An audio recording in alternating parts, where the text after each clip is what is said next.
द्वेषावहै ओम शांति शांति शांति। ಶ್ರೀ ಕೃಷ್ಣ ಸರ್ವರಿನ ಸೇವೆಯಾಗಲಿ ಸ್ವಾಮಿ. ಎಲ್ಲ ಆಧ್ಯಾತ್ಮ ಬಂಧುಗಳಿಗೂ ನಮಸ್ಕಾರ ಮತ್ತು ಶ್ರೀ ಚಿಕ್ಕಲಿಂಗೇಶ್ವರ ಸ್ವಾಮಿ ದೇವಸ್ಥಾನದ ಜ್ಞಾನಯಜ್ಞ ಶಾಲೆಗೆ ಸ್ವಾಗತ. ಧ್ವನಿ ಗುರುದೇವದಾಗಿರಲಿ, ವಿಚಾರ ಪರಮಾತ್ಮನದಾಗಿರಲಿ, ಹಾಗೂ ಇದು ನನ್ನದಲ್ಲದ ಕರ್ಮವಾಗಲಿ. ಶ್ರೀಮದ್ ಭಾಗವತ ಮಹಾಪುರಾಣ ಪ್ರಥಮ ಸ್ಕಂದ 9ನೇ ಅಧ್ಯಾಯ ಭೀಷ್ಮ ಸ್ತುತಿ. ಮೊದಲಿಗೆ ಮಂಗಳಾಚರಣೆ. ಜನ್ಮಾದ್ಯಸ್ಯ ಯತೋನ್ವಯಾದಿತರತಃ ಚಾರ್ತೇಷ್ವವಿಘ್ನಸ್ವರಾಟ್ ತೇನೇ ಬ್ರಹ್ಮಹೃದಾಯ ಆದಿಕವಯೇ ಮುಹ್ಯಂತಿ ಯತ್ಸೂರಯಃ ತೇಜೋ ವಾರಿಮೃದಾಂ ಯಥಾ ವಿನಿಮಯಃ ಯತ್ರ ತ್ರಿಸರ್ಗೋ ಮೃಷಾ ಧಾಮ್ನಾ ಸ್ವೇನ ಸದಾ ನಿರಸ್ತಕುಹಕಂ ಸತ್ಯಂ ಪರಂ ಧೀಮಹಿ ನಾರಾಯಣಂ ನಮಸ್ಕೃತ್ಯ ನರಂ ಚೈವ ನರೋತ್ತಮಂ ದೇವೀಂ ಸರಸ್ವತೀಂ ವ್ಯಾಸಂ ತತೋ ಜಯಮುದೀರಯೇತ್ ತತೋ ಜಯಮುದೀರಯೇತ್.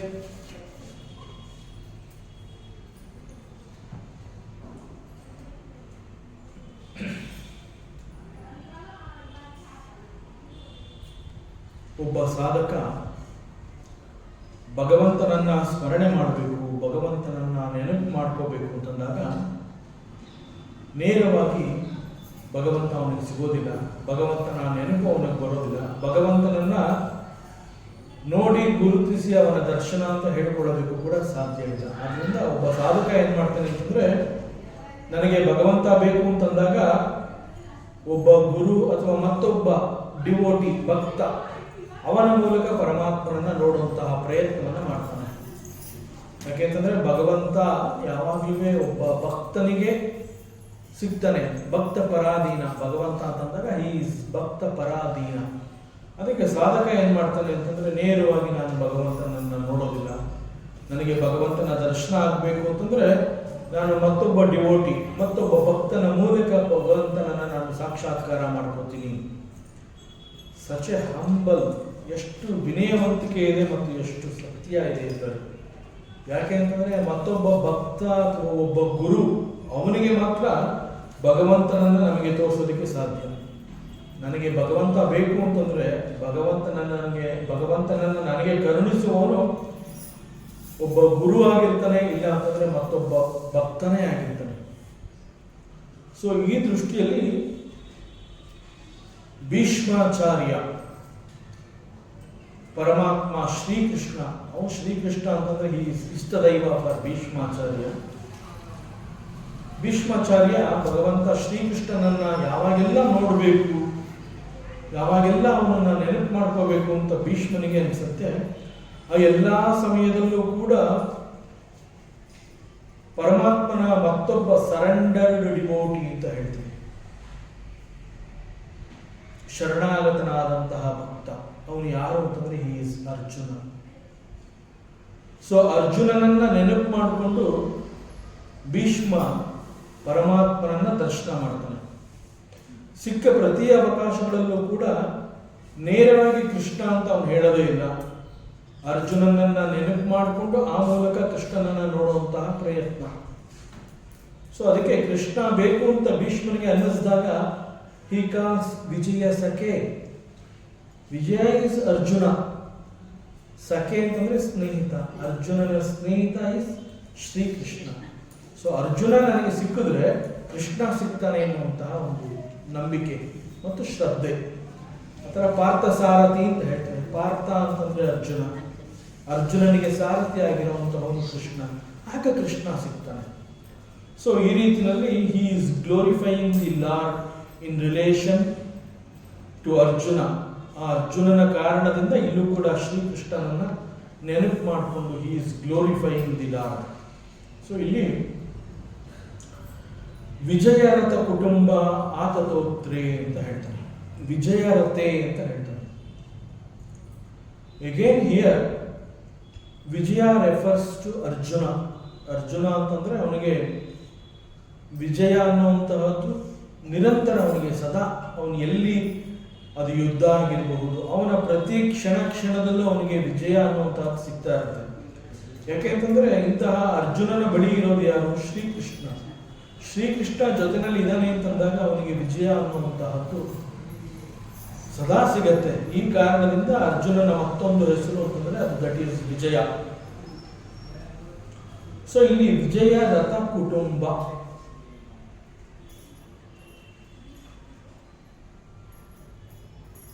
Bhishma is glorifying the lord. ಇಲ್ಲಿ ನಾವು ಏನನ್ನು ಗಮನಿಸಬೇಕು ಅಂತಂದ್ರೆ, ಅರ್ಜುನನಂತೆ ಭೀಷ್ಮ ಕೂಡ ಶ್ರೀಕೃಷ್ಣನ ಪರಮ ಭಕ್ತ. ಭೀಷ್ಮನಂತೆ ನಾವು ಕೂಡ ಭಗವಂತನ ಭಕ್ತನಾಗಬೇಕು, ಭಗವಂತನನ್ನ ಸ್ಮರಣೆ ಮಾಡಬೇಕು, ಭಗವಂತ ನಮಗೆ ಸಿಗಬೇಕು. ನಾನು ಕೂಡ ಶ್ರೀಕೃಷ್ಣನ ಭಕ್ತ ಅರ್ಜುನ ಅಂತ ಹೇಳ್ತಾರೆ, ಶ್ರೀಕೃಷ್ಣನ ಮತ್ತೊಬ್ಬ ಭಕ್ತ ಭೀಷ್ಮ ಅಂತ ಹೇಳ್ತಾರೆ. ಆ ರೀತಿಯಲ್ಲಿ ಶ್ರೀಕೃಷ್ಣನ ಮತ್ತೊಬ್ಬ ಭಕ್ತ ನಾನು ಕೂಡ ಆಗ್ಲೇಬೇಕು. ಆ ರೀತಿ ನಾನು ಆಗ್ಬೇಕು ಅಂತಂದ್ರೆ even I have to connect the Lord through somebody. That somebody must be a bhakta or a guru. So ಇಲ್ಲಿ Bhishmadeva he is connecting to the Lord through Arjuna,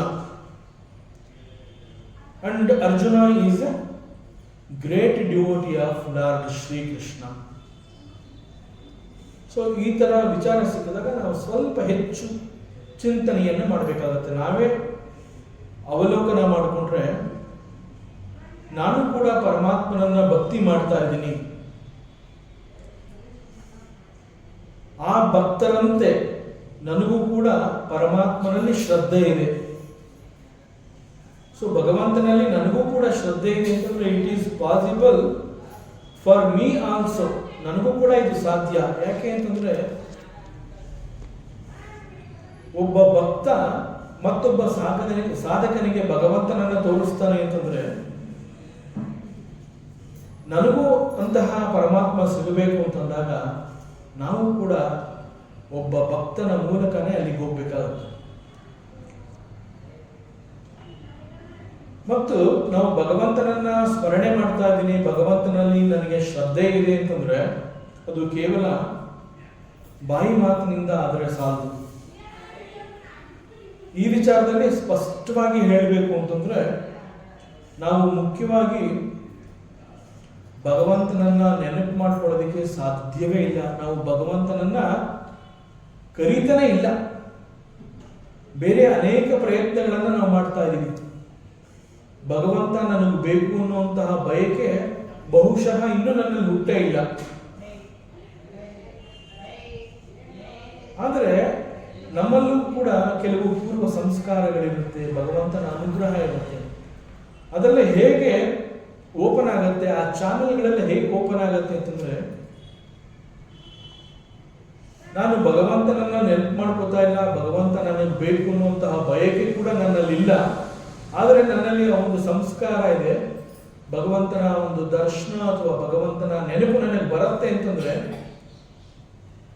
somewhere else, ಯಾವುದೋ ಒಂದು ಜಾಗದಲ್ಲಿ ನನಗೆ ಗೊತ್ತಿಲ್ಲದಂತೆ ನನಗಾಗಿ ಒಬ್ಬ ಭಕ್ತ ಅಲ್ಲಿರ್ತಾನೆ, ಅವನು ನನಗೆ ದಾರಿಯನ್ನು ತೋರಿಸ್ತಾನೆ.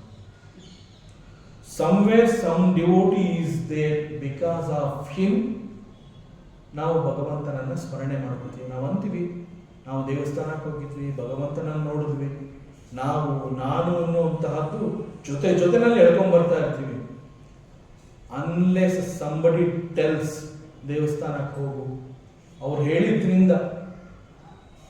ಎಷ್ಟೋ ಸಂದರ್ಭದಲ್ಲಿ ಸುಪರ್ಣಮ್ಮ ಒಂದು ಮೆಸೇಜ್ ಹಾಕ್ತಾರೆ, ಇವತ್ತು ಪ್ರವಚನ ಇದೆ ಬನ್ನಿ ಅಂತ. ಎಲ್ರಿಗೂ ಗೊತ್ತು ಪ್ರವಚನ ಇದೆ ಅನ್ನೋದು ಎಲ್ರಿಗೂ ಗೊತ್ತು. ಆದರೆ ಎಲ್ಲರ ಮನಸ್ಸು ಎಲ್ಲೆಲ್ಲೆಲ್ಲೆಲ್ಲೆಲ್ಲೋ ಡಿಸ್ಟ್ರಿಬ್ಯೂಟ್ ಆಗೋಗುತ್ತೆ. ಯಾರೋ ಒಬ್ಬರು ಸಾಧಕಿ ಸುಪರ್ಣ ಅಥವಾ ಒಂದು ಮೆಸೇಜ್ ಹಾಕಿದಾಗ ಎಲ್ಲರೂ ಬಂದು ಸೇರ್ತಾರೆ. ಸೊ ಭಗವಂತನ ಸ್ಮರಣೆ ನಮ್ಗೆ ಆಗ್ಬೇಕು ಅಂತಂದ್ರೆ ನಮಗೋಸ್ಕರವಾಗಿ ಅಲ್ಲಿ ಯಾರೋ ಒಬ್ಬ ಭಕ್ತ ದೂರದಲ್ಲಿ ಇರ್ತಾನೆ. ಆ ಒಂದು ಸಂಸ್ಕಾರ ನಮಗೆ ಸಿಗಬೇಕು ಅಂತಂದ್ರೆ ಅವರುಗಳ ಮೂಲಕ ನಮಗೆ ಸಿಗುತ್ತೆ. ಸೊ ಭಗವಂತ ಹೇಗಿದ್ದಾನೆ, ಎಲ್ಲಿದ್ದಾನೆ, ಈ ಕ್ಷಣದಲ್ಲಿ ಭಗವಂತ ಎದುರುಗಡೆ ಬಂದು ನಿಂತ್ಕೊಂಡ್ರೆ ನಿಜವಾಗ್ಲೂ ಅವನನ್ನು ನಾನು ಒಪ್ಕೋತೀನ. ಯಾಕೆಂದ್ರೆ ನಾನು ತಿಳ್ಕೊಂಡಿರೋ ಪ್ರಕಾರ ರಾಮ ಅಂತಂದ್ರೆ ಹೀಗಿರ್ತಾನೆ, ಕೃಷ್ಣ ಅಂದ್ರೆ ಹೀಗಿರ್ತಾನೆ, ಶಿವ ಅಂತಂದ್ರೆ ಅವನು ಈ ರೀತಿ ಇರ್ತಾನೆ, ಅವನ ಕಂಠದಲ್ಲಿ ನಾಗರಹಾವಿರುತ್ತೆ. ಇದೆಲ್ಲ ನನ್ನ ಕಲ್ಪನೆ ಇರಬಹುದು ಅಥವಾ ನಾನು ನೋಡಿ ಕಲಿತಿದ್ದಿರಬಹುದು. ಅದೇ ಶಿವ ಈಗ ಎದುರುಗಡೆ ಬಂದು ನಿಂತ್ಕೊಂಡ್ರೆ ಆ ಶಿವನನ್ನ ನಾನು ಒಪ್ಕೋತೀನೋ ಅಥವಾ ನೀ ಯಾವ್ದಾರ ಒಂದು ಡ್ರಾಮಾ ಟ್ರೂಪ್ ಇಂದ ಬಂದಿದೆಯಾ? ಬಿಕಾಸ್ ಇನ್ ಬಿಟ್ವೀನ್ ನನ್ನ ಮತ್ತು ಶಿವನ ಮಧ್ಯದಲ್ಲಿ ಗುರು ಇಲ್ಲ. ಇದೆ ಗುರು ಬರಬೇಕು, ಗುರು ಬಂದು ನನಗೆ ತೋರಿಸ್ತಾನೆ ಹಿ ಇಸ್ ಗಾಡ್. ಸೊ ಅದಕ್ಕೆ ಗುರು ಅಂತ ಹೇಳಿದಾಗ ಹಿ ಶೋಸ್ ದಿ ಬೆಳಕು, ಟಾರ್ಚ್. ಗುರು ತೋರಿಸಿದ ಬೆಳಕಿನಲ್ಲಿ ಒಬ್ಬ ಸಾಧಕ ಹೆಜ್ಜೆ ಯಾಕೆ ಹಾಕಬೇಕು ಅಂತಂದ್ರೆ ಬಿಕಾಸ್ ಆಸ್ ಎ ಸಾಧಕ he cannot recognise the lord. ಆ ಶಕ್ತಿ ಅವನಿಗೆ ಇಲ್ಲವೇ ಇಲ್ಲ. ಒಬ್ಬ ಗುರು ಬರ್ತಾನೆ, ಮತ್ತೊಬ್ಬ ಡಿವೋಟಿ ಬರ್ತಾನೆ, ಅವನು ಹೇಳ್ತಾನೆ ಹೀಗೆ ಹೋಗು ಅಂತ. ಯಾಕೆ ಅಂತಂದ್ರೆ ಯಾಕೆ ಹಾಗೆ ಹೇಳ್ತಾನೆ ಅಂತಂದ್ರೆ ಆ ದಾರಿಯಲ್ಲಿ ಅವನು ನಡೆದಾಗಿರುತ್ತೆ. ನಾನು ಈ ದಾರಿಯಲ್ಲಿ ಹೋಗಿ ನನಗೆ ಸಾಕ್ಷಾತ್ಕಾರ ಆಗಿದೆ, ಆದ್ರಿಂದ ಈ ದಾರಿನಲ್ಲಿ ನೀನು ಹೋಗು. ನನಗೆ ಏನಾಗಿದೆ ನಾ ಹೇಳೋದಿಲ್ಲ, ಅದು ನಿನಗೂ ಆಗತ್ತೆ. ಇದು ಒಬ್ಬ ಗುರು ಶಿಷ್ಯನ ಮೇಲೆ ತೋರಿಸುವಂತಹ ಕಾಳಜಿ. ಹೀಗೆ ಒಬ್ಬ ಗುರು ನಮಗೆ ದೇವರನ್ನ ತೋರಿಸ್ತಾನೆ. ಸೊ ಒಬ್ಬ ಗುರು ಅಂತ ಹೇಳಿದಾಗ he is a great devotee, greatest. ಇನ್ನೂ ಹೆಚ್ಚು ಹೇಳಬೇಕು ಅಂತಂದ್ರೆ ಗುರು ಬೇರೆ ಅಲ್ಲ, ಪರಮಾತ್ಮ ಬೇರೆ ಅಲ್ಲ. So between me and the lord, Guru shows the path. So a devotee is connecting that bridge, that gap is filled by a devotee. ಯಾಕೆ ಇಷ್ಟೆಲ್ಲ ಆಗುತ್ತೆ ಅಂತಂದ್ರೆ ದ ಸರ್ಪ್ರೈಸಿಂಗ್ ಫ್ಯಾಕ್ಟ್ ಏನು ಅಂತಂದ್ರೆ ಪರಮಾತ್ಮ ಅಂತ ಹೇಳಿದಾಗ ಆ ಪರಮಾತ್ಮನನ್ನ ನಮಗೆ ಪರಿಚಯ ಮಾಡಿಕೊಡುವಂತಹ ಶಕ್ತಿ ಇರೋದು ಕೇವಲ ಒಬ್ಬ ಗುರುವಿಗೆ ಮಾತ್ರ. Only Guru can do this work. ಒಬ್ಬ ಗುರು ಸಿಕ್ಕಿದಾನೆ, ನನಗೆ ಸಂಸ್ಕಾರ ಇದೆ, again it is not sufficient. Again the divine grace is required. ಅದಕ್ಕೆ ಆ ಜಾಗದಲ್ಲಿ ಪರಮಾತ್ಮ ಕೂಡ ಬರ್ತಾನೆ, ಗುರುನು ಕರ್ಕೊಂಡ್ ಬರ್ತಾನೆ, ಭಗವಂತನೂ ಇರ್ತಾನೆ, ಅನುಗ್ರಹನೂ ಕೊಡ್ತಾನೆ. ಇದೆಲ್ಲ ನಡೆದಾಗ ನಮಗೆ ಪರಮಾತ್ಮನ ಬಗ್ಗೆ ಒಂದು ಭಾವನೆ ಅವೆಲ್ಲ ಬೆಳೆಯೋದಕ್ಕೆ ಸಾಧ್ಯ. ಅಲ್ಲಿಯವರೆಗೆ ಕೇವಲ ನಮ್ಮ ಕಣ್ಣುಗಳು ಹೇಳುತ್ತೆ ಪರಮಾತ್ಮನ ದರ್ಶನ ಮಾಡಿದೆ ಅಂತ, ಕಿವಿಗಳು ಯಾವುದೋ ಶ್ರವಣ ಮಾಡುತ್ತೆ ಇದು ಆಧ್ಯಾತ್ಮಿಕ ವಿಚಾರ ಅಂತ ಹೇಳುತ್ತೆ. ಅದೆಲ್ಲ ಹೇಳಿದ್ರು ಆ ಒಂದು ರಸ ಸಾರ ಅನ್ನುವಂತಹದ್ದು ನನ್ನಲ್ಲಿ ನನಗೆ ಅದು ಒಂದಾಗಿ ಹೋಗಿ ಭಗವಂತನನ್ನು ಗುರುತಿಸುವಂತಹ ಶಕ್ತಿ ಬರಬೇಕು ಅಂತಂದಾಗ ಸಂಸ್ಕಾರ ಮತ್ತು ಗುರು ಅವರು ಎಷ್ಟು ಮುಖ್ಯವೋ again the divine grace is equally important.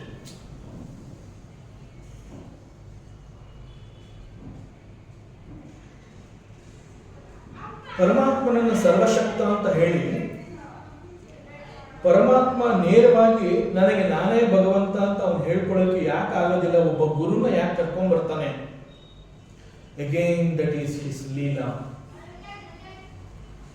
ಯಾಕೆಂತಂದ್ರೆ ಒಂದು ಮಹಿಮೆ ಅಥವಾ ಒಂದು ಲೀಲೆ ಎನ್ನುವಂತಹದ್ದು ನಮಗೆ ಅರ್ಥ ಆಗ್ಬೇಕಾದ್ರೆ ಹೀಗೆ ಅನೇಕ ಸಿಚುಯೇಷನ್ಸ್ಗಳು ಇವೆಲ್ಲ ಒಂದಕ್ಕೊಂದು ಸಿಂಕ್ ಆಗಬೇಕು. ಆಗ್ಲೇ ಆ ಲೀಲೆ ಮತ್ತು ಲೀಲೆಗಿರುವಂತಹ ಆ ಒಂದು ಮಹಿಮೆ ಇವೆಲ್ಲ ನಮಗೆ ಅರ್ಥ ಆಗೋದಕ್ಕೆ ಸಾಧ್ಯ.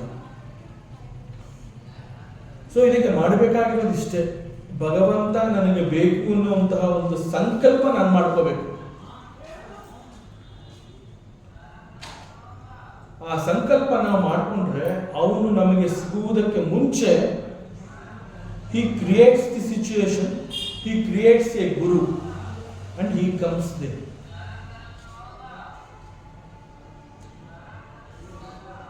ಇದೇ ವಿಚಾರನ ಪರಮಾತ್ಮ ಗೀತೆಯ 10ನೇ ಅಧ್ಯಾಯದಲ್ಲಿ ಕೂಡ ಹೇಳ್ತಾನೆ ಪರಮಾತ್ಮ,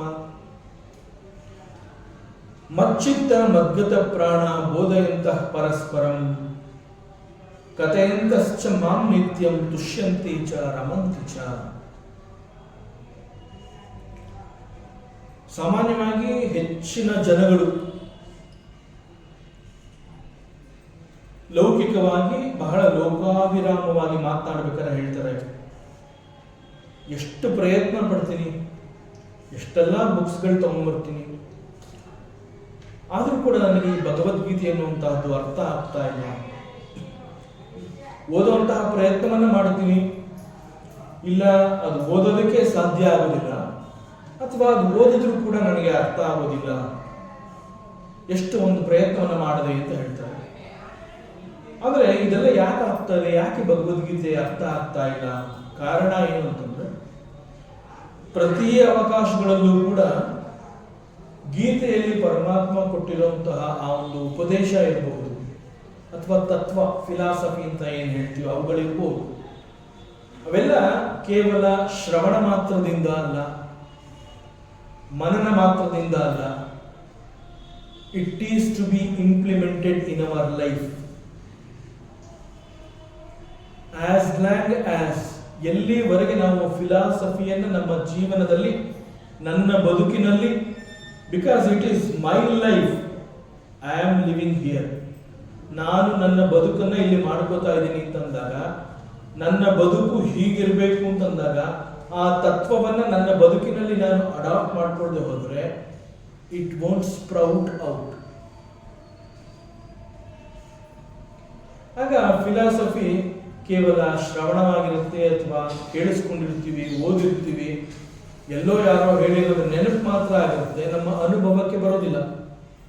ನಮ್ಮ ಅನುಭವಕ್ಕೆ ಬಂದಂತಹ ಸತ್ಯಗಳು ಮಾತ್ರ ನಮ್ಮಲ್ಲಿ ಸ್ಥಿರವಾಗಿ ನಿಲ್ಲೋದಕ್ಕೆ ಸಾಧ್ಯ.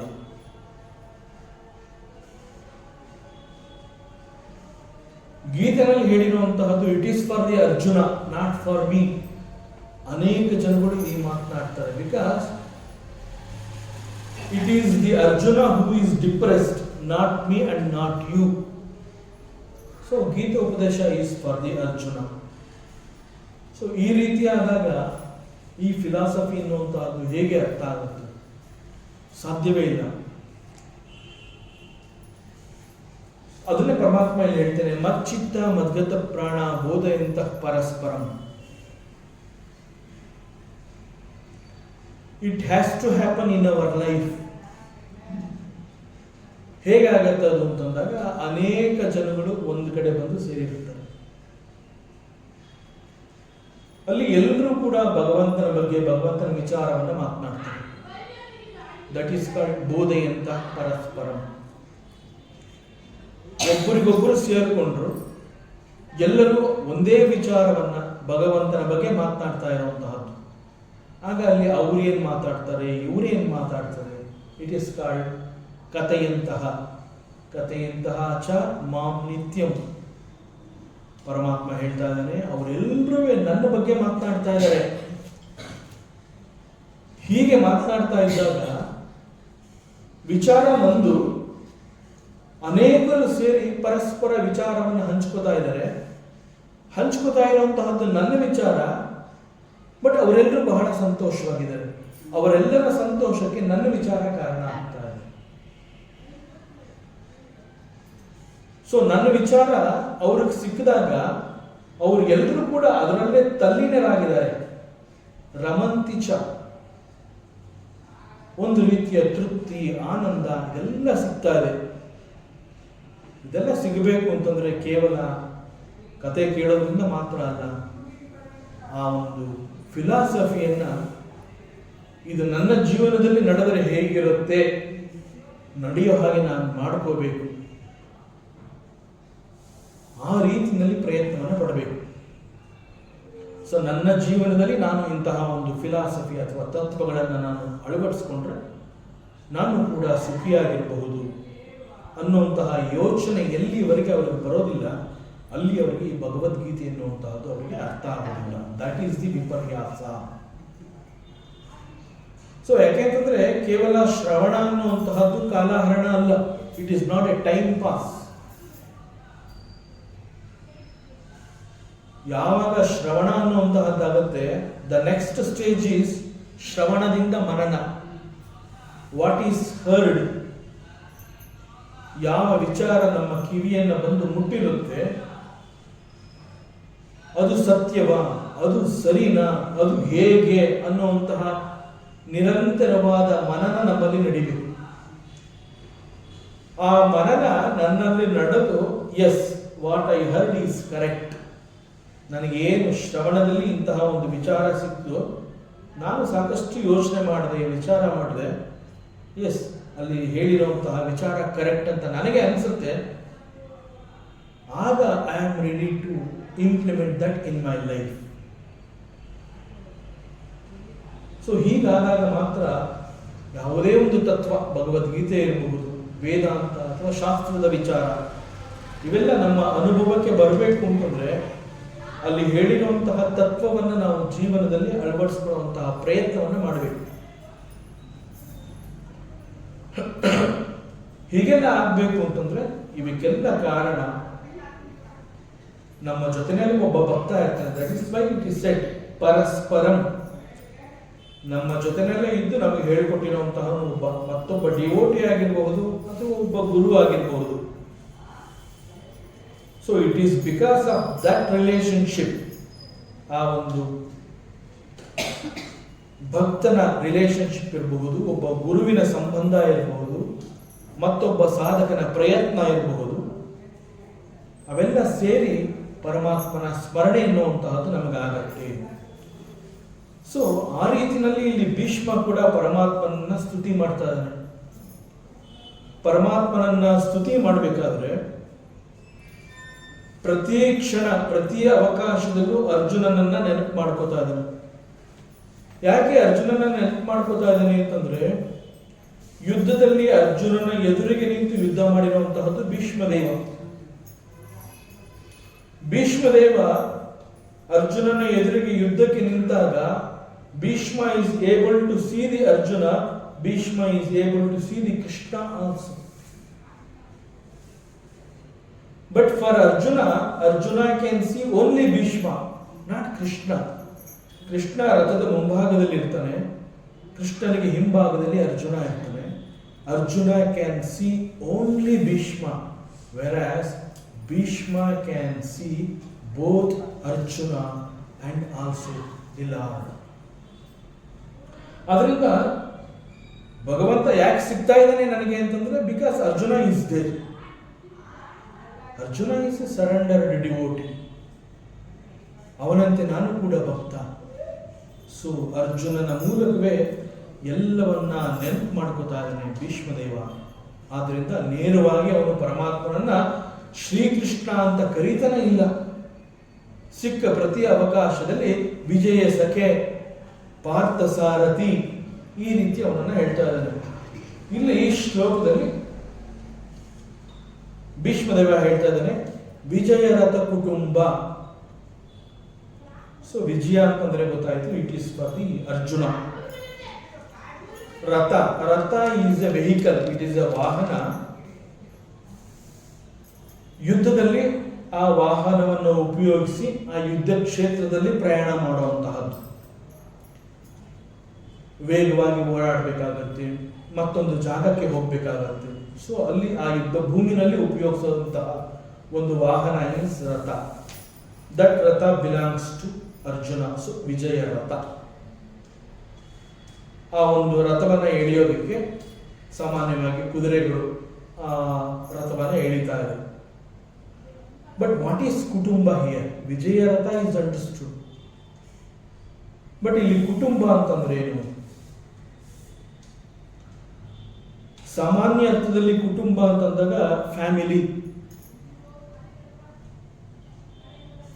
ನನ್ನ ಕುಟುಂಬ ಅಂತಂದಾಗ ನಮ್ಮ ಮನೆಯಲ್ಲಿ ಯಾರ್ಯಾರು ಇರ್ತಾರೆ ಅವರೆಲ್ಲರನ್ನೂ ಸೇರಿಸಿ ನಾವು ಇದು ನಮ್ಮ ಕುಟುಂಬ ಅಂತ ಹೇಳ್ತೀವಿ.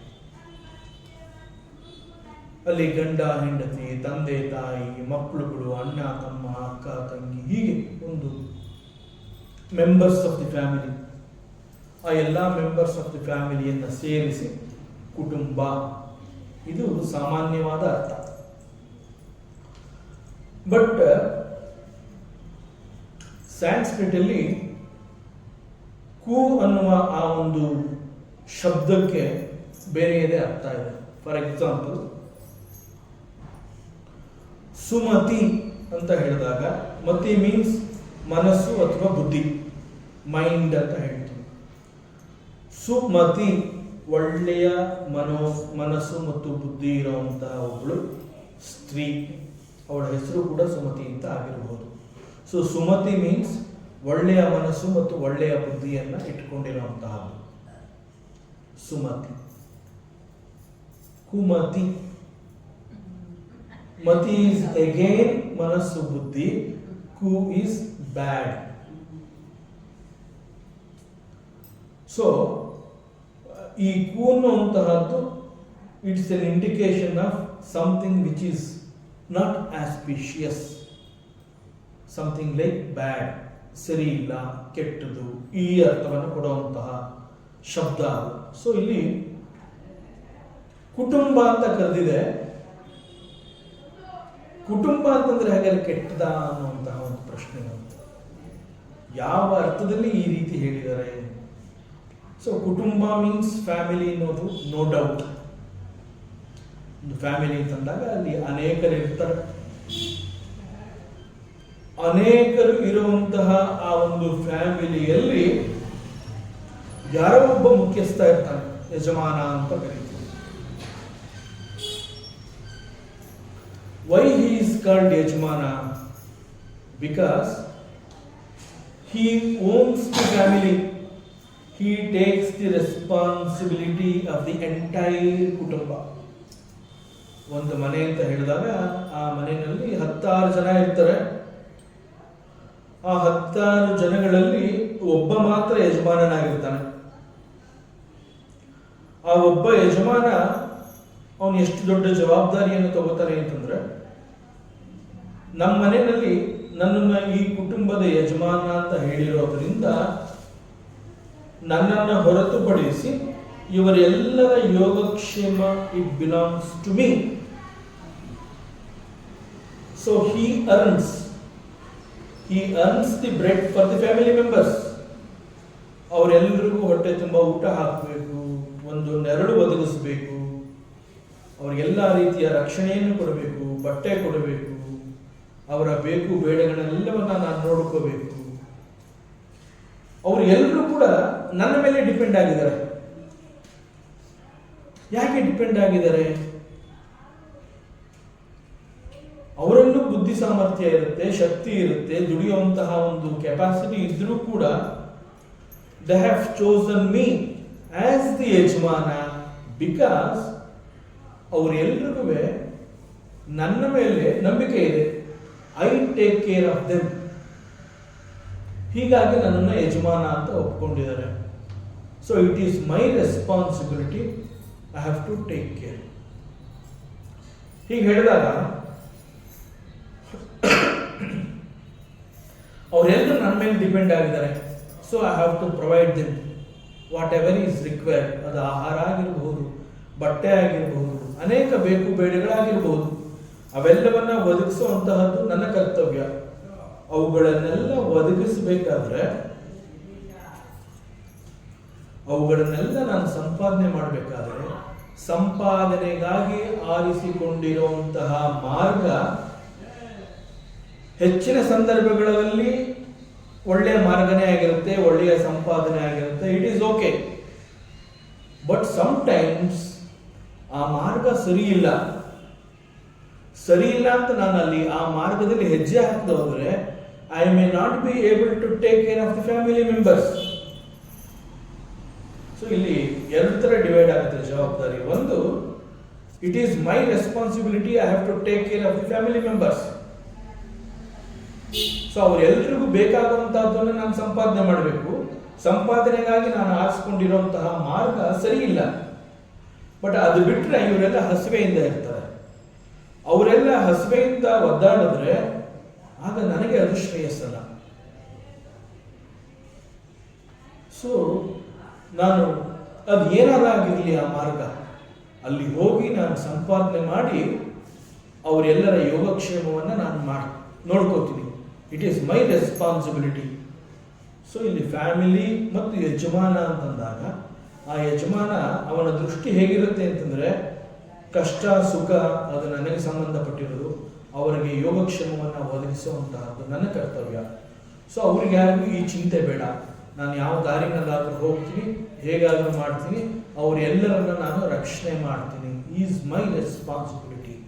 ದಟ್ ಈಸ್ ಕಾಲ್ಡ್ ದಿ ಕುಟುಂಬ. ಇಲ್ಲಿ ವಿಜಯರಥ ಕುಟುಂಬ. ವಿಜಯರಥ ಈಸ್ ಅರ್ಜುನನ ರಥ. ಆ ರಥವನ್ನ ಒಂದು ಕುಟುಂಬ ಅಂತ ಹೇಳಿದ್ರೆ ಆ ಕುಟುಂಬದಲ್ಲಿ ಇರುವಂತಹದ್ದು ಅರ್ಜುನ. ಅರ್ಜುನನ ರಕ್ಷಣೆ ಈಸ್ ಶ್ರೀಕೃಷ್ಣ ಪರಮಾತ್ಮ. ಸೊ ಕೃಷ್ಣ ಏನ್ ಮಾಡ್ತಾನೆ, ಅರ್ಜುನ ನನ್ನ ನಂಬಿದನು. ಬಿಕಾಸ್ ಯುದ್ಧ ಪ್ರಾರಂಭ ಆಗೋದಕ್ಕೆ ಮುಂಚೆ ನಾನು ಶಸ್ತ್ರವನ್ನ ಮುಟ್ಟೋದಿಲ್ಲ, ಯುದ್ಧದಲ್ಲಿ ಪಾಲ್ಗೊಳ್ಳಲಾರೆ ಅಂತ ಹೇಳಿದಾಗ ನೀನು ಇದ್ರೆ ಸಾಕು ಅಂತ ಹೇಳಿ ಕರ್ಕೊಂಡ್ಬಂದಿದ್ದಾನೆ. ಸೊ ನಾನು ಇರೋಂತಹದ್ದೇ ಸಾಕು ಅಂತ ಹೇಳಿ ಅಷ್ಟೊಂದು ನನ್ನ ನಂಬಿದ್ದಾನೆ. ಸೊ ಇಲ್ಲಿ ಅರ್ಜುನನ ರಕ್ಷಣೆ ಕೊಡಬೇಕಾದ್ರೆ ನಾನು ಉಪಯೋಗಿಸುವಂತಹ ತಂತ್ರಗಳು ನಿಮಗಿಷ್ಟ ಆಗದೆ ಇರಬಹುದು, ಬಟ್ ಐ ವಿಲ್ ಪ್ರೊಟೆಕ್ಟ್.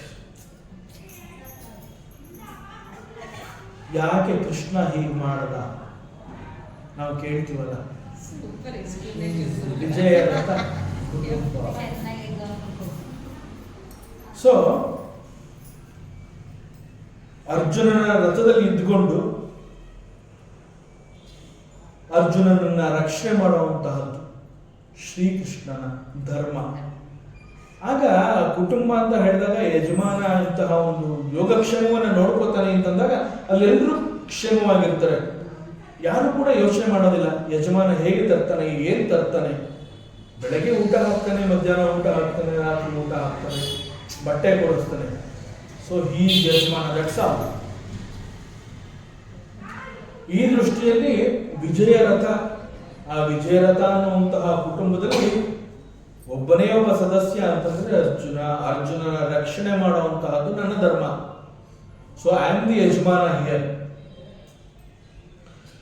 ಈ ಒಂದು ಯಜಮಾನತ್ವವನ್ನು ಉಪಯೋಗಿಸಿಕೊಂಡು ಅರ್ಜುನನಿಗೆ ಬೇಕಾಗುವಂತಹ ಎಲ್ಲಾ ಸಂದರ್ಭಗಳಲ್ಲಿ ಅವನ ಯೋಗಕ್ಷೇಮವನ್ನು ನೋಡಿಕೊಳ್ಳುವಂತಹದ್ದು ನನ್ನ ಧರ್ಮ.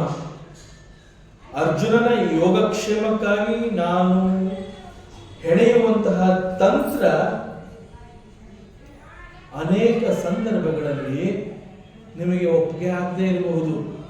I don't care. I will protect Arjuna. ಹೀಗೆ ಹೇಳಿದಾಗ ಕೃಷ್ಣ ತಪ್ಪು ಮಾಡ್ತಾ ಇದ್ದಾನ? ಇಲ್ಲಿ ಐ ವಿಲ್ ಪ್ರೊಟೆಕ್ಟ್ ಅರ್ಜುನ ಅಂತಂದಾಗ ನಾಟ್ ಓನ್ಲಿ ಅರ್ಜುನ ಅಂತ ಹೇಳಿ he is protecting the ಧರ್ಮ.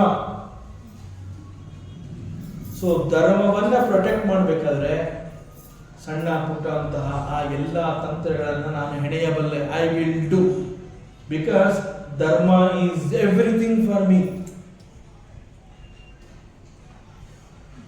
ಧರ್ಮವನ್ನ ಎತ್ತಿ ಹಿಡಿಬೇಕು, ಅದಕ್ಕೋಸ್ಕರವೇ ನನ್ನ ಅವತಾರ.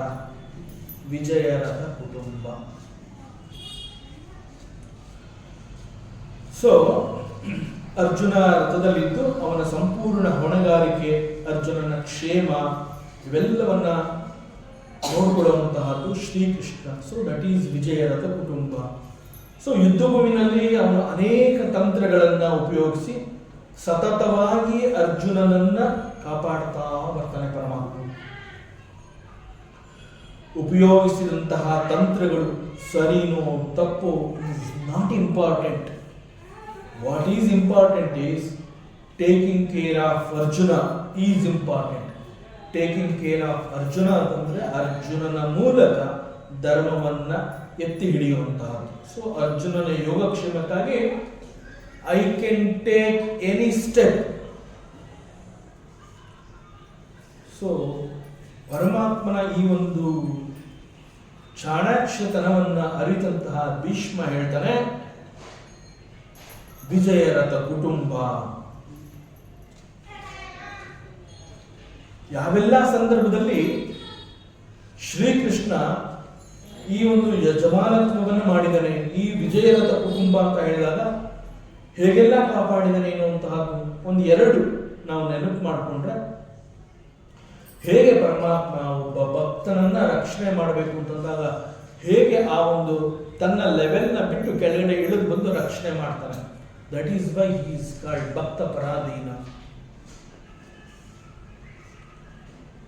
ಸೊ ಒಬ್ಬ ಭಕ್ತನಿಗೆ ಹೀಗೆ ಮಾಡಬೇಕು, ಧರ್ಮದ ರಕ್ಷಣೆ ಆಗಬೇಕು ಅಂತಂದಾಗ he is ready to do anything. So ಮಹಾಭಾರತದ ಯುದ್ಧದಲ್ಲಿ ಸರಿನೋ ತಪ್ಪೋ ಅನೇಕ ಬಾರಿ Sri Krishna he saved the ratha of Arjuna and ಅರ್ಜುನನ ಯೋಗಕ್ಷೇಮ. ಮತ್ತು ಪರಮಾತ್ಮನ ಸಂಕಲ್ಪ ಮತ್ತು ಪರಮಾತ್ಮ ತಗೊಂಡಂತಹ ನಿರ್ಧಾರಗಳನ್ನ ಸರಿ ಮತ್ತು ತಪ್ಪು ಅಂತ ನಿರ್ಧಾರ ಮಾಡ್ತಾ ಇರೋದು ಯಾರು? ನಾವುಗಳು. ಹೇಗೆ ನಿರ್ಧಾರ ಮಾಡ್ತಾ ಇದೀವಿ? ನಮ್ಮ ಮನಸ್ಸಿನ ಮೂಲಕ. First of all we are not the mind at all. So ನಮ್ಮ ಮನಸ್ಸು ನಿರ್ಧಾರ ಮಾಡುತ್ತೆ ಇದು ಸರಿ ಇದು ತಪ್ಪು. ಯಾಕೆಂದ್ರೆ ನನ್ನ ಮನಸ್ಸಿಗೆ ಯಾವುದು ಹಿತವಾಗಿರುತ್ತೆ ದಟ್ ಈಸ್ ಸರಿ, ಯಾವುದು ಅಹಿತ ದಟ್ ಈಸ್ ತಪ್ಪು. That is my mind.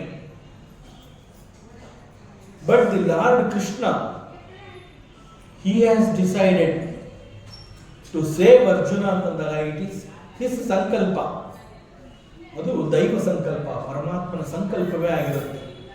ಪರಮಾತ್ಮನ ಸಂಕಲ್ಪ ಅಂತಂದಾಗ ಅಲ್ಲಿ ಸರಿ ತಪ್ಪು ಅಂತ ಹೇಳಿ ಆ ಸರಿ ತಪ್ಪುಗಳನ್ನ ಹುಡುಕುವಂತಹ ಕೆಲಸ ಮಾಡೋ ಯೋಗ್ಯತೆಯೇ ನಮಗಿರೋದಿಲ್ಲ. We are nothing in front of daiva sankalpa. So ಇದೆಲ್ಲದರ ಜೊತೆಗೆ ಭಗವಂತನ ಅವತಾರದ ಉದ್ದೇಶ ಕೂಡ ಧರ್ಮವನ್ನು ಕಾಪಾಡುವಂತಹದ್ದು. ಸೊ ಯುದ್ಧದಲ್ಲಿ ಅರ್ಜುನನ್ನ ಶ್ರೀಕೃಷ್ಣ ಕಾಪಾಡ್ತಾ ಇದ್ದಾನೆ ಅಂತಂದ್ರೆ ಧರ್ಮವನ್ನ ಎತ್ತಿ ಹಿಡಿಬೇಕು ಅಂತಂದಾಗ ಧರ್ಮವನ್ನ ರಕ್ಷಣೆ ಮಾಡುವುದರ ಜೊತೆಗೆ Arjuna is also floating through the dharma and he is protecting through Krishna, through dharma. So ನಮಗೆ ನಮ್ಮ ಮನಸ್ಸಿಗೆ ಅರ್ಥ ಆಗುವಂತಹ ಸಂಗತಿ, ಭಗವಂತ ಹೀಗೆ ಮಾಡ್ತಾ ಇರೋದು ಯಾಕೆ ಅಂತ ನಾವು ಕೇಳಿದಾಗ straight away we have to accept that he is protecting the ಧರ್ಮ.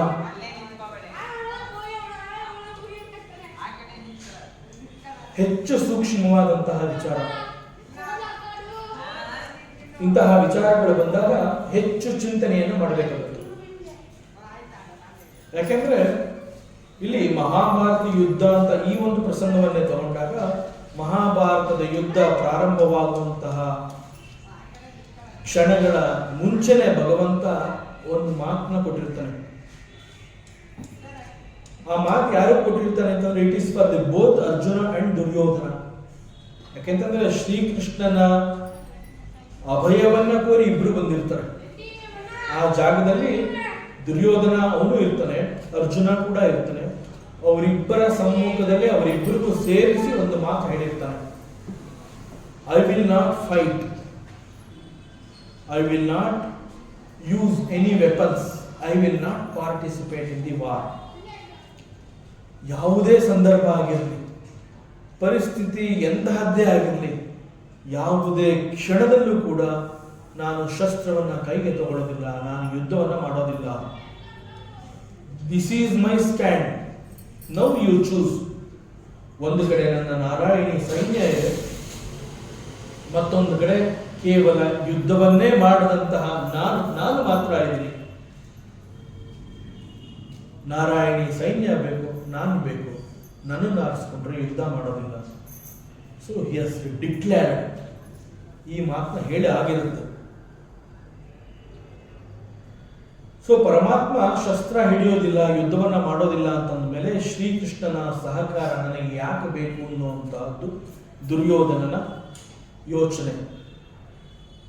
ಆದ್ರೆ ಪರಮಾತ್ಮ ಅವನು ಯುದ್ಧ ಮಾಡಲಿ, ಅವನು ಮಾಡದೆ ಹೋಗ್ಲಿ, ಅವನು ನನ್ನ ಜೊತೆ ಇದ್ರೆ ಸಾಕು, ಆದ್ರಿಂದ ನನಗೆ ಪರಮಾತ್ಮನೇ ಬೇಕು ಅಂತ ಹೇಳಿ ಅರ್ಜುನ ಅವನ ಸಮ್ಮತವನ್ನ ಕೊಡ್ತಾನೆ.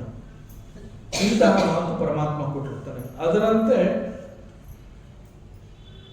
ಎಷ್ಟು ವಿಚಿತ್ರ ಸಂಗತಿಗಳು ಈ ಮಹಾಭಾರತದ ಈ ಒಂದು ಪ್ರಸಂಗದಲ್ಲಿ ಬಂದು ಹೋಗಿರುತ್ತೆ. ಕೃಷ್ಣ ನಾನು ಶಸ್ತ್ರವನ್ನೇ ಮುಟ್ಟಲ್ಲ, ಯುದ್ಧವನ್ನೇ ಮಾಡಲ್ಲ ಅಂತ ಅವನು ಮಾತು ಕೊಟ್ಟಿರ್ತಾನೆ.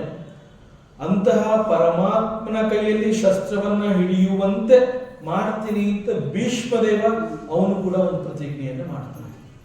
ಪರಮಾತ್ಮನ ಕೈಯಲ್ಲಿ ಶಸ್ತ್ರ ಹಿಡಿಯುವಂತೆ ನಾನು ಮಾಡೇ ಮಾಡ್ತೀನಿ,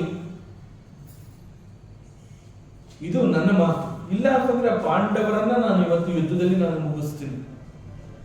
ಇಂತಹ ಒಂದು ಪ್ರತಿಜ್ಞೆಯನ್ನ ಸ್ವಯಂ ಭೀಷ್ಮಾಚಾರ್ಯ ಮಾಡಿರ್ತಾನೆ. ಸೊ ನಾವು ಈಗ ಯುದ್ಧ ಪ್ರಾರಂಭ ಆಗಿದೆ. ಬಹಳ ಗರಘೋರವಾದ ಯುದ್ಧ ನಡೀತಾ ಇದೆ. ಭೀಷ್ಮ ದುರ್ಯೋಧನನಿಗೆ ಮಾತು ಕೊಟ್ಟು ಯುದ್ಧ ಭೂಮಿಗೆ ಬಂದಿರ್ತಾನೆ. ಇವತ್ತಿನ ಯುದ್ಧದಲ್ಲಿ ನಿನಗೆ ಜಯ ಸಿಗೋದು ಶತಸಿದ್ಧ ಅಂತ ದುರ್ಯೋಧನನಿಗೆ ಮಾತು ಕೊಟ್ಟು ಯುದ್ಧಕ್ಕೆ ಬಂದಿರ್ತಾನೆ. ಯುದ್ಧ ಭೂಮಿಯಲ್ಲಿ ಬಹಳ ತೀವ್ರವಾಗಿ ಘನಘೋರವಾಗಿ ಯುದ್ಧವನ್ನು ಮಾಡ್ತಾ ಇದ್ದಾನೆ ಭೀಷ್ಮ ಅರ್ಜುನನನ್ನ ತಲುಪುವುದಕ್ಕೆ ಮುಂಚೆ ಸಾವಿರಾರು ಸೈನಿಕರನ್ನ ಸಾಯಿಸಿ ನಂತರ ಅವನು ಅರ್ಜುನನ ಹತ್ರ ಬರಬೇಕಾಗುತ್ತೆ. ಸೊ ಭೀಷ್ಮ ಪ್ರಯೋಗ ಮಾಡ್ತಾ ಇದ್ದಂತಹ ಒಂದೊಂದು ಬಾಣಗಳು ನೂರಾರು ಸೈನಿಕರನ್ನ ಒಮ್ಮೆಲೆ ನಾಶ ಮಾಡ್ತಾ ಇದೆ. ಅಷ್ಟು ಗೌರವವಾಗಿ ಯುದ್ಧವನ್ನು ಮಾಡ್ತಾ ಇದ್ದಾನೆ. ಭೀಷ್ಮನನ್ನ ಆ ದಿನ ಯಾರು ಕೂಡ ತಡೆಯೋದಕ್ಕೆ ಸಾಧ್ಯವಾಗ್ತಾ ಇಲ್ಲ.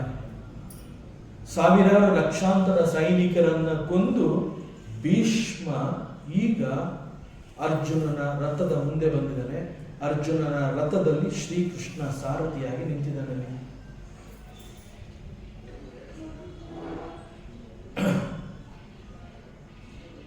ಕಣ್ಣೆದುರುಗಡೆ ಭೀಷ್ಮನ ಕಣ್ಣೆದುರಿಗೆ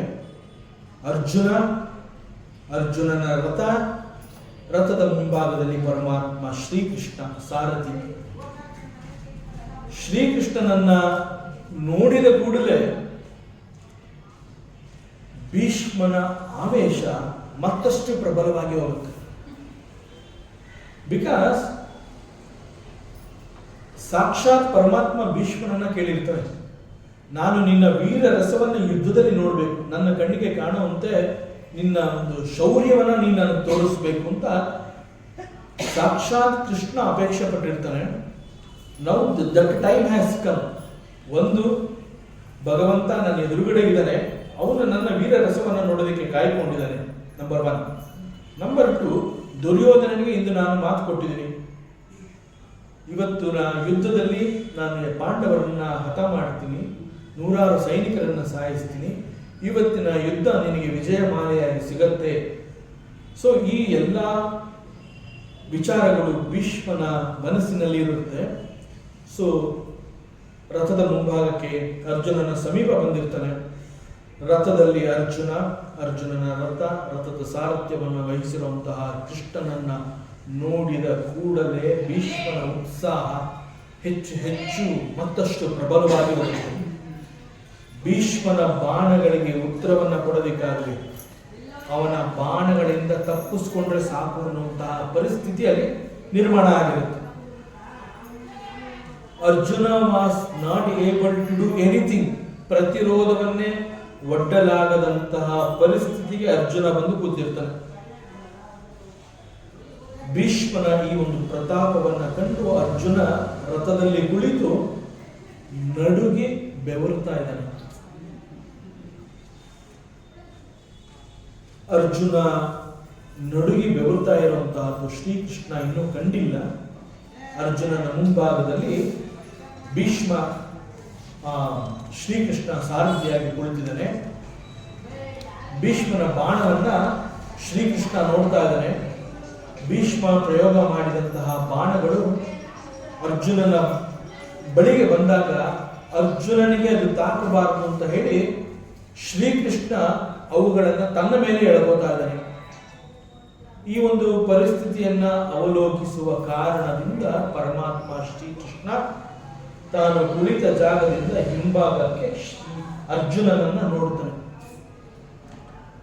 ಅರ್ಜುನನನ್ನು ನೋಡಿದಾಗ ಅರ್ಜುನನ ಪರಿಸ್ಥಿತಿ ಹೇಗಿರುತ್ತೆ ಅಂತಂದ್ರೆ, ಎಡಬಿಡದೆ ಭೀಷ್ಮನ ಬಾಣಗಳು ಬಹಳ ವೇಗವಾಗಿ ಬರ್ತಾ ಇದೆ.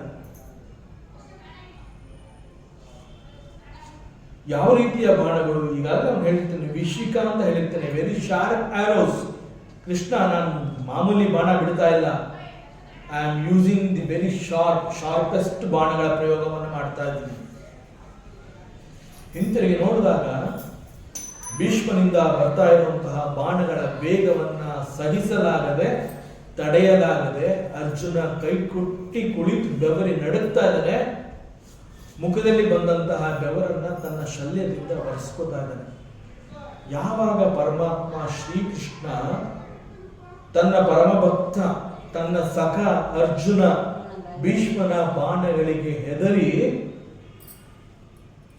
ಬೆವರನ್ನ ಒರೆಸ್ಕೋತಾ ಇದ್ದಾನೆ, ಆ ಒಂದು ದೃಶ್ಯವನ್ನ ನೋಡಿದಾಗ ಶ್ರೀಕೃಷ್ಣನಿಗೆ ಕೋಪ ಬರುತ್ತೆ.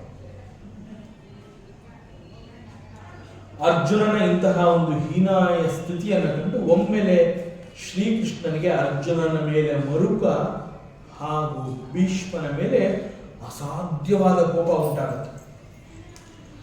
ವೇಗವಾಗಿ ಬಾಣವನ್ನ ಹೂಡಲು ಅರ್ಜುನ ಅಶಕ್ತನಾಗಿದ್ದಾನೆ. ಈಗ ಅರ್ಜುನನನ್ನ ಉಳಿಸಬೇಕು, ಧರ್ಮವನ್ನ ರಕ್ಷಿಸಬೇಕು. ವಿಜಯ ರಥ ಕುಟುಂಬ. Now he takes the role of ಯಜಮಾನ. ಆಗೇನ್ ಮಾಡ್ತಾನೆ? ಅರ್ಜುನನ ಕೈನಲ್ಲಿ ಬಾಣ ಬಿಡಕ್ಕೆ ಆಗ್ತಾ ಇಲ್ಲ, ಭೀಷ್ಮನನ್ನ ಎದುರಿಸಕ್ಕೆ ಆಗ್ತಾ ಇಲ್ಲ ಅಂತ ಹೇಳಿ, ಈ ಒಂದು ಯುದ್ಧದಲ್ಲಿ ಧರ್ಮಕ್ಕೆ ಜಯವಾಗಬೇಕು ಮತ್ತು ನನ್ನ ಭಕ್ತರ ರಕ್ಷಣೆ ಆಗಬೇಕು. there is no other way. ಈ ಹೇಳಿ Shrikrishna he jumped out of the chariot. ರಥದಿಂದ ಹೊರಗಡೆ ಜಂಪ್ ಮಾಡ್ತಾನೆ, ಜಿಗಿತಾನೆ. ಅಲ್ಲೇ ಯಾವುದೋ ಒಂದು ರಥ ಮುರಿದು ಬಿದ್ದಿರುತ್ತೆ. ಮುರಿದು ಬಿದ್ದ ರಥದ ಒಂದು ಚಕ್ರವನ್ನ ಕೈಗೆ ತಗೋತಾನೆ. ಚಕ್ರವನ್ನ ಆಯುಧವನ್ನಾಗಿ ಮಾಡಿಕೊಂಡು ಭೀಷ್ಮನ ಮೇಲೆ ಶ್ರೀಕೃಷ್ಣ ಪರಮಾತ್ಮ ಎರಗುತ್ತಾನೆ. ಶ್ರೀಕೃಷ್ಣ ರಥದ ಚಕ್ರದ ಸಹಿತ ಭೀಷ್ಮನ ಕಡೆಗೆ ಮುನ್ನುಗ್ಗಿದ ಆ ಒಂದು ದೃಶ್ಯವನ್ನ ಭೀಷ್ಮ ನೋಡ್ತಾನೆ. ಬಹಳ ವೇಗವಾಗಿ ಬರ್ತಾ ಇದ್ದಾನೆ. ಶ್ರೀಕೃಷ್ಣನ ವೇಗಕ್ಕೆ ಇಡೀ ಭೂಮಿ ನಡುಗ್ತಾ ಇದೆ. ಆ ಒಂದು ದೃಶ್ಯವನ್ನ ನೋಡಿದಾಗ ಭೀಷ್ಮನಿಗೆ ಮದವೇರಿದ ಗಜ ಅಂತ ನಾವೇನು ಹೇಳ್ತೀವಿ, ದ ವೈಲ್ಡ್ ಎಲಿಫೆಂಟ್. ಮದವೇರಿದ ಗಜ ಹಿಂದೆ ಮುಂದೆ ಏನು ನೋಡೋದಿಲ್ಲ, ನುಗ್ಗತ್ತೆ. ಆ ರೀತಿಯಲ್ಲಿ ಮದವೇರಿ ನುಗ್ಗಿ ಬರ್ತಾ ಇರುವಂತಹ ಒಂದು ಆನೆಯಂತೆ ಪರಮಾತ್ಮ ಶ್ರೀಕೃಷ್ಣ ಭೀಷ್ಮನ ಕಣ್ಣುಗಳಿಗೆ ಕಾಣಿಸ್ಕೊತಾನೆ. ಕೃಷ್ಣ ಯಾಕೆ ಹೀಗೆ ಮಾಡ್ತಾ ಇದ್ದಾನೆ? Because it is as expressed by Bhishma, ವಿಜಯ ರಥ ಕುಟುಂಬ. ಕುಟುಂಬದ ರಕ್ಷಣೆ ಶ್ರೀಕೃಷ್ಣನ ಹೆಗಲಿನ ಮೇಲಿದೆ. ಕುಟುಂಬದ ರಕ್ಷಣೆ ಆಗಲೇಬೇಕು, ಅರ್ಜುನನ ರಕ್ಷಣೆ ಆಗಬೇಕು, ಧರ್ಮಕ್ಕೆ ಜಯ ಸಿಗಲೇಬೇಕು. No other option. ಸೊ ಈ ಕಾರಣದಿಂದ ಕೃಷ್ಣ ಈ ರೀತಿ ರಥದಿಂದ ಕೆಳಕ್ಕೆ ಜಿಗಿದು ಮುರಿದು ಬಿದ್ದಂತಹ ಮತ್ತೊಂದು ರಥದ ಚಕ್ರವನ್ನ ಅಸ್ತ್ರವನ್ನಾಗಿ ಉಪಯೋಗಿಸಿಕೊಂಡು ಭೀಷ್ಮನ ಎದುರಾಗಿ ಯುದ್ಧ ಮಾಡೋದಕ್ಕೆ ಅಲ್ಲಿಗೆ ಬರ್ತಾನೆ. This is the scene. ಈ ಒಂದು ದೃಶ್ಯವನ್ನ ಭೀಷ್ಮ ಮರಣಶಯ್ಯೆಯಲ್ಲಿ ಅವನು ಅಲ್ಲಿರೋದು, ಯುದ್ಧದಲ್ಲಿಲ್ಲ, ಅಲ್ಲಿ ಮಲಗಿ ಈ ಒಂದು ದೃಶ್ಯವನ್ನ ನೆನಪು ಮಾಡ್ಕೊತಾ ಇದ್ದಾನೆ. ಇಲ್ಲಿಯವರೆಗೆ ಶ್ರೀಕೃಷ್ಣ ಮತ್ತು ಭೀಷ್ಮನ ಮಧ್ಯೆ ಇಲ್ಲಿಯವರೆಗೆ ಇದ್ದಿದ್ದು ಭೀಷ್ಮನದು ದಾಸ್ಯರಸ. Because just like Arjuna, Bhishma is also a great devotee of lord Krishna. So he is my prabhu. ಅವನು ಪ್ರಭು ಅಂತಂದ ಮೇಲೆ ನಾನು ದಾಸ. ಸೊ ಇಲ್ಲಿಯವರೆಗೆ ಭೀಷ್ಮ ದಾಸ್ಯ ರಸವನ್ನ ಕೃಷ್ಣ ನಡೆಗೆ ಹರಿಸ್ತಾ ಇದ್ದ. ಯಾವಾಗ ಯುದ್ಧದಲ್ಲಿ ಭೀಷ್ಮನ ವೀರ ರಸವನ್ನ ನೋಡಬೇಕು ಅಂತ ಹೇಳಿ ಕೃಷ್ಣನೇ ಅಪೇಕ್ಷೆ ಪಟ್ಟ. ಅದೊಂದು ಕಾರಣದಿಂದ ಭೀಷ್ಮ ಬಹಳ ತೀವ್ರವಾಗಿ ಯುದ್ಧವನ್ನ ಮಾಡಿ ಅರ್ಜುನನ ಮೇಲೆ ಬಾಣ ಪ್ರಯೋಗವನ್ನ ಮಾಡ್ತಾ ಇದ್ದಾಗ ಅರ್ಜುನನ ರಕ್ಷಣೆ ಆಗ್ಬೇಕು ಅಂತ ಹೇಳಿ ಆ ಬಾಣಗಳಿಗೆ ದಿಕ್ಕನ್ನು ತಪ್ಪಿಸ್ಬೇಕು ಅಂತ ಹೇಳಿ ರಥವನ್ನ ಬೇರೆ ಬೇರೆ ಡೈರೆಕ್ಷನ್ ಅಲ್ಲಿ ಓಡಿಸ್ಬೇಕಾದ್ರೆ ಆ ಬಾಣಗಳು ಬಂದು ಶ್ರೀಕೃಷ್ಣನ ರಕ್ಷಾ ಕವಚವನ್ನ ಹರಿದು ಹಾಕಿ ಆ ಬಾಣಗಳು ನೇರವಾಗಿ ಕೃಷ್ಣನ ಎದೆಯನ್ನ ಚುಚ್ಚಿ ಎದೆಯಲ್ಲಿ ರಕ್ತ ಜಿನುಗುವಂತೆ ಮಾಡುತ್ತೆ. Because it is the apeksha of Shrikrishna. I want to see the ವೀರರಸ.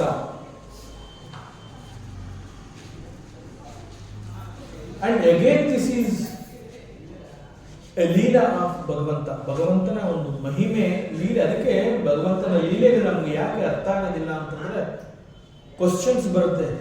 Bhishma ಅರ್ಜುನನಂತೆ ಒಬ್ಬ ಸರೆಂಡರ್ ಡಿವೋಟಿ ಅಂತ ಮೇಲೆ ಪ್ರಭುವಿನ ಮೇಲೆ ಒಂದು ಬಾಣವನ್ನ ಪ್ರಯೋಗ ಮಾಡಬಹುದಾ, ಅವನಿಗೆ ರಕ್ತವನ್ನು ಬರೆಸಬಹುದಾ ಅನ್ನುವಂತಹ ಪ್ರಶ್ನೆ ಬರುತ್ತೆ. ಬಟ್ ಆ ರೀತಿ ಆಗ್ಬೇಕು ಅನ್ನುವಂತಹದ್ದು ಕೃಷ್ಣನ ಅಪೇಕ್ಷಣೆ ಆಗಿರುತ್ತೆ. ಸೊ ಇವೆಲ್ಲ ಲೀಲೆಗಳು, ಇವೆಲ್ಲ ಲೀಲಾ ವಿನೋದ ಅಂತ.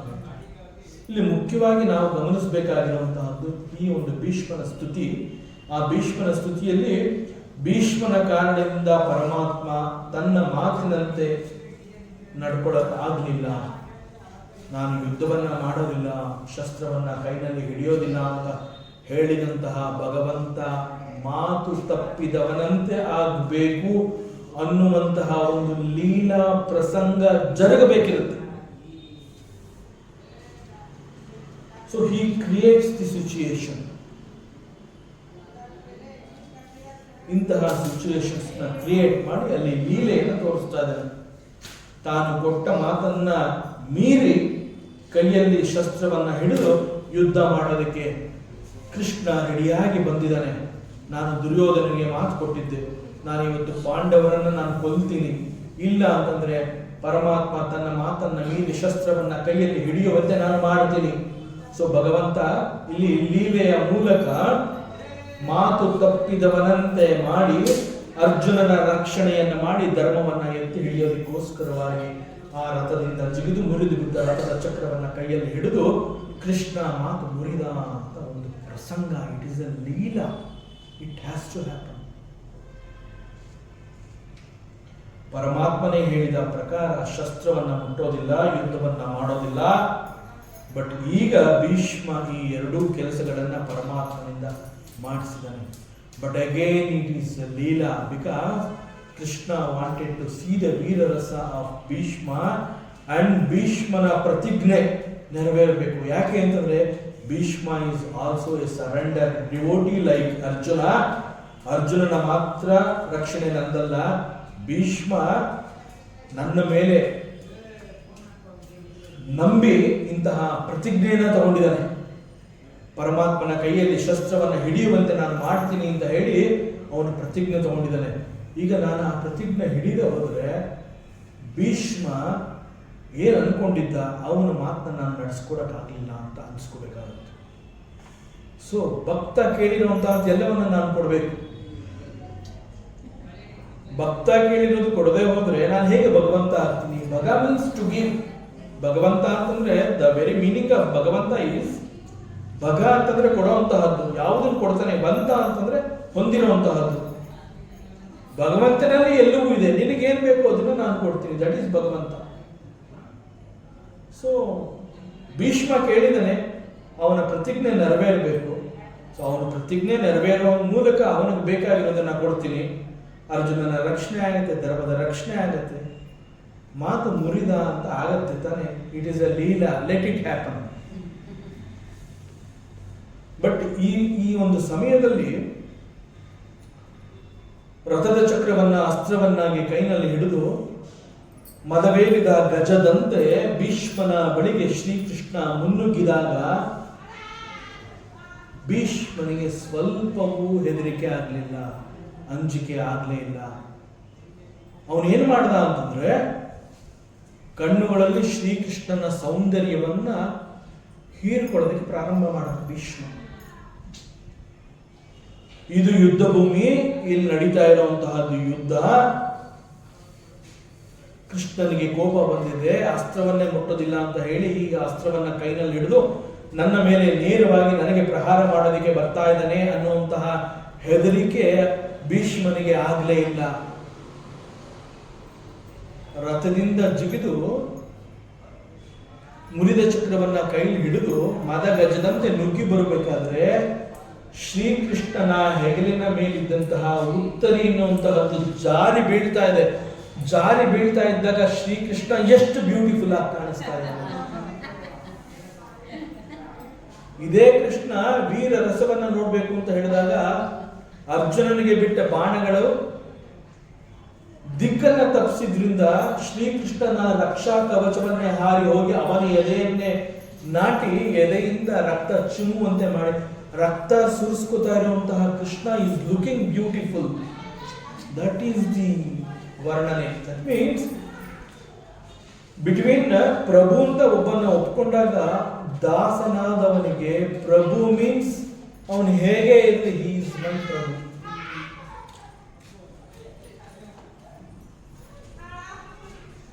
ಹೀಗೆ ತನ್ನ ಮರಣದ ಸಮಯದಲ್ಲಿ ಶರಶೈಲಿಯಲ್ಲಿ ಮಲಗಿ ಪರಮಾತ್ಮನ ಸ್ತುತಿ ಮಾಡಬೇಕಾದ್ರೆ ಅವನು ನೆನಪು ಮಾಡ್ಕೋತಾ ಇದ್ದಾನೆ. That is the beauty of Bhishmadeva and that is the ekagrata, single point focusing ಅಂತ ಹೇಳ್ತೀವಿ, ಕಾನ್ಸಂಟ್ರೇಷನ್ ಅಂತ ಹೇಳ್ತೀವಿ. ನಾವು ದಿನನಿತ್ಯ ಪ್ರಾರ್ಥನೆ ಯಾಕೆ ಮಾಡ್ತೀವಿ, ಧ್ಯಾನವನ್ನು ಯಾಕೆ ಮಾಡ್ತೀವಿ, ಭಗವಂತನ ಮೂರ್ತಿ ಎದುರುಗಡೆ ಬಂದಾಗ ನಾವು ಯಾಕೆ ಕಣ್ಣನ್ನು ಮುಚ್ಕೋತೀವಿ ಅಂತಂದ್ರೆ ಈ ಕಣ್ಣುಗಳು ಪ್ರಪಂಚವನ್ನ ನೋಡಿದಾಗ ಆಸೆ ಪಟ್ಟು ಓಡಾಡಬಾರ್ದು. ಸೊ ಇದೇನು ನೋಡಬಾರ್ದು. That is the only reason we close our eyes. ಧ್ಯಾನ ಅಂತ ಕೂತಾಗ ನಾವು ಯಾಕೆ ಕಣ್ಣನ್ನು ಮುಚ್ಕೋಬೇಕು ಅಂತಂದ್ರೆ ಬಿಕಾಸ್ ಬೇರೆ ಯಾವುದು ದೃಶ್ಯ ವಸ್ತುಗಳು ನನಗೆ ಬೇಡ, ಯಾವುದು ಬೇಡ ಅಂತ ಹೇಳಿ ಧ್ಯಾನಕ್ಕೆ ಕೂತು ನಾನು ಕಣ್ಣು ಬಿಟ್ಕೊಂಡು ಮತ್ತೆ ಎಲ್ಲವನ್ನು ನಾನು ಸ್ಪೀಕರ್ ಸಾಂಗ್ ಆದರೆ ಧ್ಯಾನ ಹೇಗೆ ನಡೆಯೋದಕ್ಕೆ ಸಾಧ್ಯ? That is the understanding, that is the meaning. So ಇಲ್ಲಿ ಭೀಷ್ಮನ ಕಾನ್ಸಂಟ್ರೇಷನ್ ಹೇಗಿದೆ ಅಂತಂದ್ರೆ ಅವನು ಮಲಗಿರುವಂತಹದ್ದು ಶರಶಯ್ಯೆಯಲ್ಲಿ ಅಂತಿಮ ಕ್ಷಣ, ಉತ್ತರಾಯಣ ಪುಣ್ಯಕಾಲವನ್ನ ನಿರೀಕ್ಷೆ ಮಾಡ್ತಾ ಇದ್ದಾನೆ. ಆ ಸಮಯ ಕೂಡ ಬಂದಿದೆ. ಕಣ್ಣೆದುರಿಗೆ ಪರಮಾತ್ಮ ಇದ್ದಾನೆ. ಪರಮಾತ್ಮನನ್ನ ಸ್ತುತಿ ಮಾಡಬೇಕು. ಬಂದಿರುವಂತಹವನು ಭಗವಂತ ಅಂತ ಗೊತ್ತಾದಾಗ ಶರಶಯ್ಯೆಯ ಮೇಲೆ ಮಲಗಿದ ಭೀಷ್ಮ ಏಳಲಿಕ್ಕೆ ಆಗದಿರುವಂತಹ ನಿಸ್ಸಹಾಯಕ ಪರಿಸ್ಥಿತಿ, ನೋವು, ದೇಹದ ಎಲ್ಲ ಭಾಗಗಳಲ್ಲಿ ಬಾಣ ಚುಚ್ಚಿರೋದ್ರಿಂದ ನೋವನ್ನು ಅನುಭವಿಸ್ತಾ ಇದ್ದಂತಹ ಭೀಷ್ಮ ಶ್ರೀಕೃಷ್ಣನ ನೋಡಿದಾಗ ಹೇಳ್ತಾನೆ, ಪರಮಾತ್ಮ ಅನಾಯಾಸವಾಗಿ ನೀನು ಬಂದಿದೆಯಾ, ನಾನು ಎಕ್ಸ್ಪೆಕ್ಟೇ ಮಾಡಿರಲಿಲ್ಲ.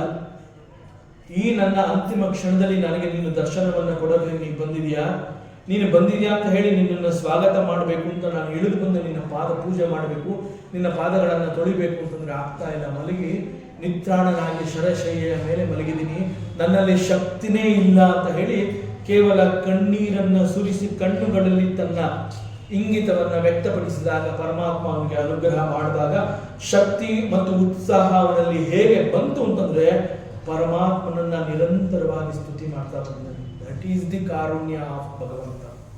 ಯಾವ ಕ್ಷಣದಲ್ಲಿ ಭಗವಂತ ಏನನ್ನು ಬೇಕಾದರೂ ಕೊಡ್ತಾನೆ ಅನ್ನೋದಕ್ಕೆ this is the best example. ಅಲ್ಲಿವರೆಗೆ ನಮಗೆ ಸಿಕ್ಕಿರೋದಿಲ್ಲ.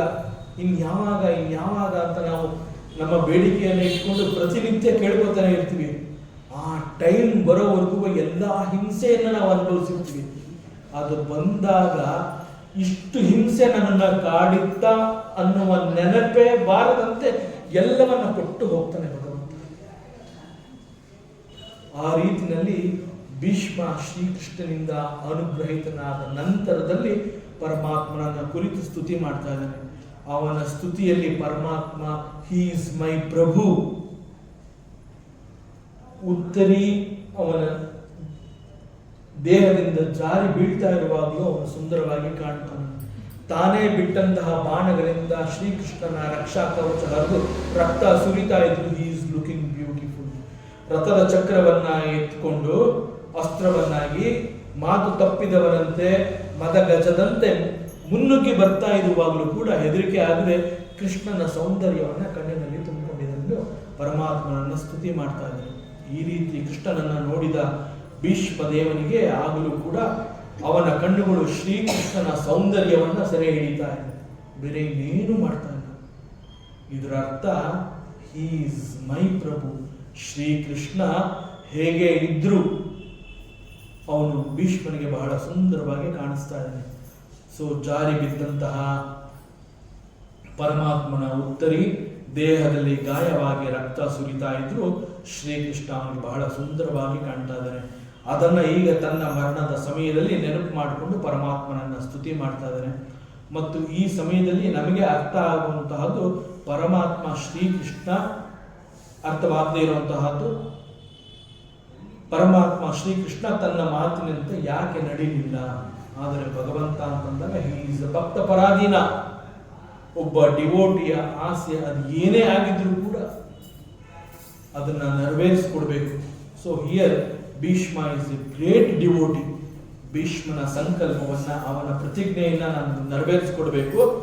ನಾನು ಮಾತು ತಪ್ಪಿದೆ ಅಂತ ಜನಗಳು ಮಾತನಾಡಿಕೊಂಡ್ರೂ ಪರವಾಗಿಲ್ಲ, ಭೀಷ್ಮನ ಮಾತಿನಂತೆ ನಾನು ಶಸ್ತ್ರವನ್ನ ಕೈಯಲ್ಲಿ ಹಿಡಿದು ಯುದ್ಧದಲ್ಲಿ ಪಾಲ್ಗೊಂಡವನಂತೆ ನಟಿಸ್ತೀನಿ. Let it be a leela. But for Bhishma ಅವನ ಪ್ರತಿಜ್ಞೆ ನೆರವೇರಿತು ಅನ್ನುವಂತಹ ತೃಪ್ತಿ, ಭಕ್ತನ ತೃಪ್ತಿಗಿಂತ ನನಗೆ ಬೇರೆ ಇನ್ನೇನು ಬೇಡ. ಮತ್ತಷ್ಟು ವಿಚಾರಗಳಿದೆ, ಮುಂದಿನ ಅವಕಾಶದಲ್ಲಿ ಮತ್ತೆ ಮುಂದುವರಿಸೋಣ. ಓಂ ಪೂರ್ಣಮದಃ ಪೂರ್ಣಮಿದಂ ಪೂರ್ಣಾತ್ ಪೂರ್ಣಮುದಚ್ಯತೆ ಪೂರ್ಣಸ್ಯ ಪೂರ್ಣಮಾದಾಯ ಪೂರ್ಣಮೇವಾವಶಿಷ್ಯತೆ. ಓಂ ಶಾಂತಿ ಶಾಂತಿ ಶಾಂತಿ. ಹರಿ ಓಂ ಶ್ರೀ ಗುರುಭ್ಯೋ ನಮಃ. ಹರಿ ಓಂ. ಈ ದಿನದ ಪ್ರವಚನ ಸೇವೆಯನ್ನು ಸದ್ಗುರು ಶ್ರೀ ಚಿಕ್ಕಲಿಂಗಣ್ಣರವರ ಪಾದಚರಣಗಳಲ್ಲಿ ಅತ್ಯಂತ ಭಕ್ತಿಯಿಂದ ಶ್ರದ್ಧೆಯಿಂದ ಅರ್ಪಿಸೋಣ. ಶ್ರೀ ಕೃಷ್ಣ